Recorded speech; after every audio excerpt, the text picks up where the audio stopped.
আমি একদিন মাঝরাতে হঠাৎ আমার ভাইয়ের রুম থেকে কিছু অদ্ভুত আওয়াজ শুনলাম।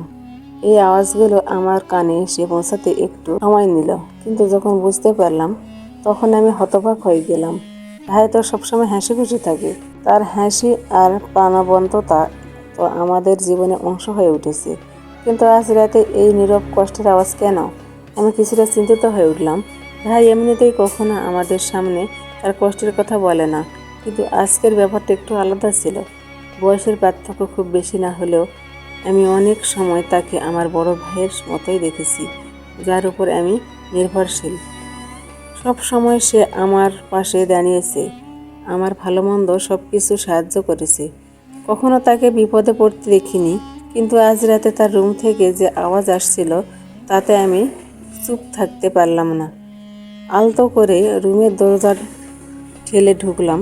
ভাইকে দেখে মনে হলো সে কিছু একটা পড়েছে, কিন্তু তার চোখে তার অদ্ভুত কষ্টের ছাপ ছিল।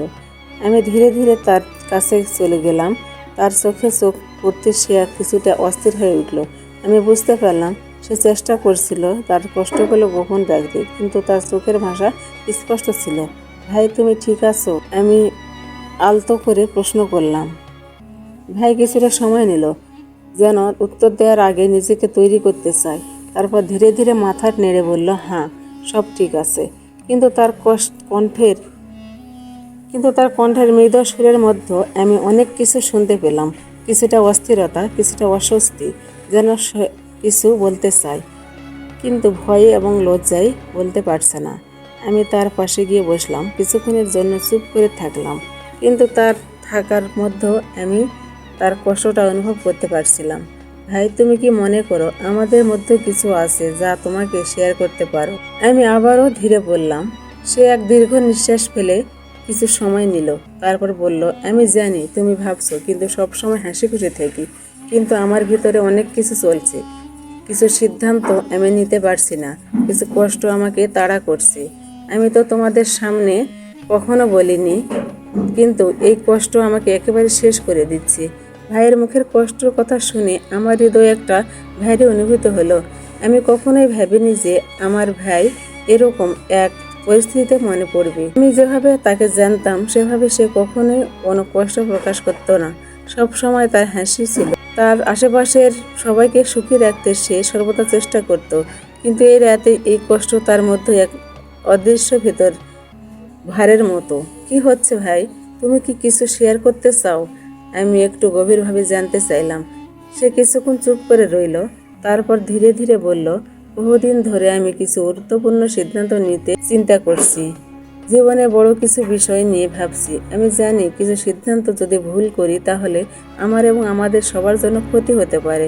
আমি চাচ্ছি যেন আমি সঠিক সিদ্ধান্ত নিতে পারি, কিন্তু কিছু কিছু সময় মনে হয় আমি ঠিক পথে হাঁটছি না। তার কথাগুলো শুনে আমার মনে হলো আমার ভাই আসলে জীবনের সবচেয়ে বড় কঠিন সময়ে দাঁড়িয়ে। সে জানে যে তার সিদ্ধান্ত, তার ভবিষ্যৎ, তার পরিবারের জন্য গুরুত্বপূর্ণ, কিন্তু সে ভয় পায় তো ভুল সিদ্ধান্ত নেওয়ার।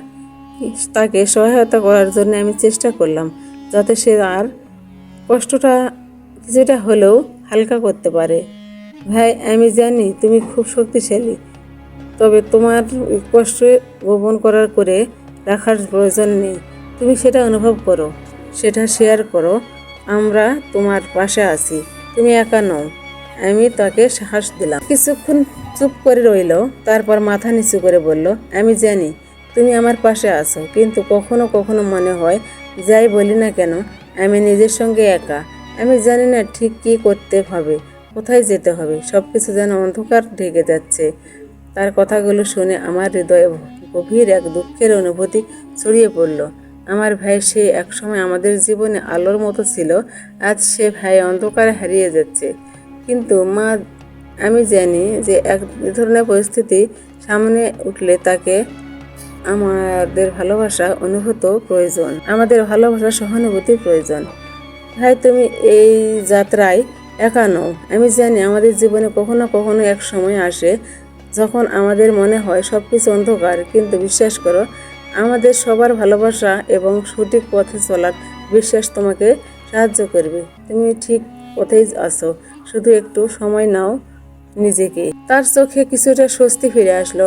সে একটু হাসলো, যদিও তার হাসির আগের মতো উজ্জ্বল ছিল না। তারপরও বলল, ধন্যবাদ, তুমি আমার পাশে আছো। হয়তো আমি একটু সময় নেব, কিন্তু আমি জানি যে ঠিকভাবে এই পরিস্থিতি পার করব। আমি তখন অনুভব করলাম ভাইয়ের এই কষ্ট আর চাপ থেকে কিছুটা দুর্বল করে দিয়েছে, কিন্তু তার শক্তি এবং সহানুভূতির মাধ্যমে সে আবার ফিরে আসবে। এবং রাতের শেষে আমি বুঝতে পারলাম কষ্ট কখনই চিরকাল থাকে না, এবং একে কাটিয়ে ওঠার জন্য একজন বিশ্বাসযোগ্য সঙ্গীর প্রয়োজন হয়। ভাইয়ের কষ্টের আওয়াজ আজ আমাকে শিখিয়ে দিল যে কখনো কখনো আমরা যা দেখি তা দেখি না, কখনো কখনো আমরা যা দেখি যা জানি না তা গভীরতা এবং কঠিনতার মধ্যে লুকিয়ে থাকে। কিন্তু ভালোবাসা এবং সহানুভূতি দিয়ে সেই কষ্টের আওয়াজগুলো শান্ত করা সম্ভব।